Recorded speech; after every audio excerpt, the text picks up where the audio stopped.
You can't make this stuff up.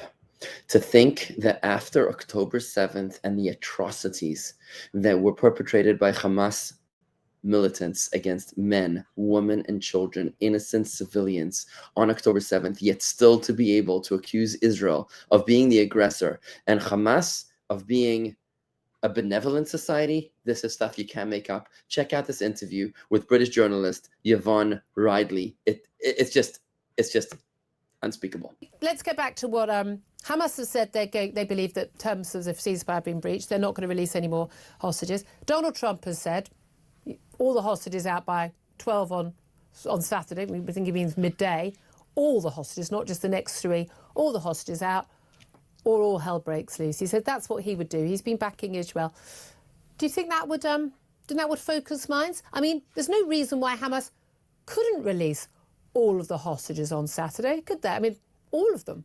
Is there any argument that you, as someone who desperately cares about innocent people, those hostages are innocent people, are they not? Is there any reason why Hamas couldn't and shouldn't release them all? Once the hostages go, and every act of kindness that has been shown to Israel has just been backlash. Sorry? Every act of kindness? Yes. Are you kidding me? Are you kidding me? Every act of... What were the acts? Do tell me what the acts of kindness were. The pitcher bread once every 3 days for those men kept in a tunnel for 16 months? How generous, how kind. And you're focusing on the 3 men. Oh, silly me. If we look at the women. Oh, you're going to go there. You're going to go there. Didn't they look well and healthy, Yvonne?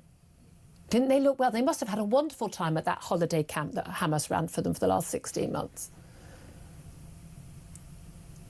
When you were held captive, when you were held hostage by the Taliban, you were fed. You had cigarettes. You were looked after. You weren't in fear for your life. Those women, those men, the children, the elderly, the sick, they lived every day. I would be in an Israeli prison, that's for sure.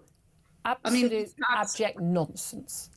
We've had a doctor who was raped to death, and then the Israelis called it self-defense. When did rape become self-defense? Well, yeah, you tell me. Let's ask your friends in Hamas, Yvonne.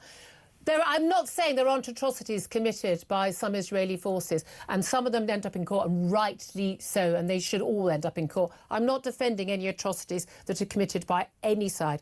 I want to know, what were the acts of kindness that Hamas did that have been thrown back in their face by Israel? What were those acts of kindness? Well, they gave them goodie bags. I don't know what was in them, but they gave them gifts. They gave them little mementos, Palestinian mementos. The acts of kindness from your hostage taker, from the man who's kidnapped you and terrified you and starved you for months. Yvonne, what's happened to you? What has happened to you?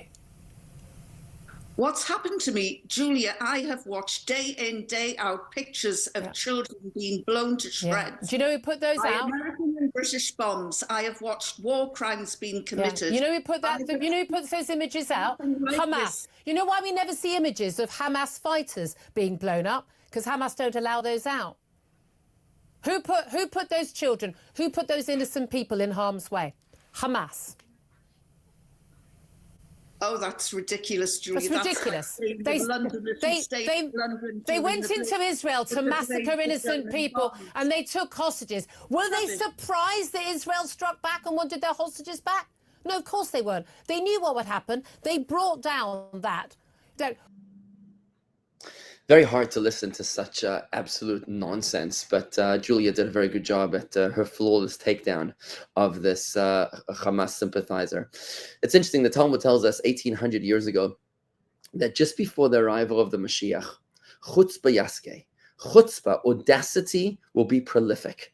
You'll find audacity everywhere. That is one of the signs that the world is ready for redemption.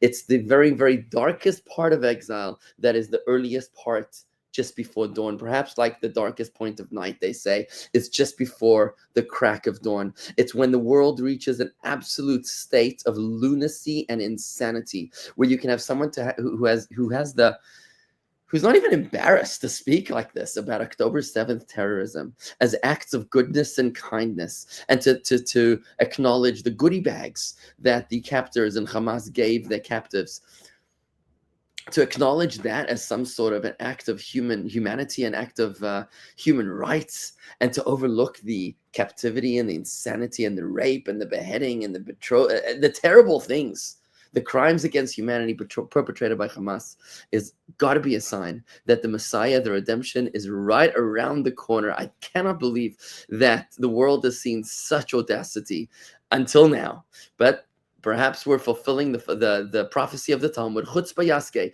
just before the arrival of the Mashiach, the world will be filled with audacity. So put on your seatbelts. Our best days, the rest of our life is certainly going to be the best of our life. Mashiach is well on his way.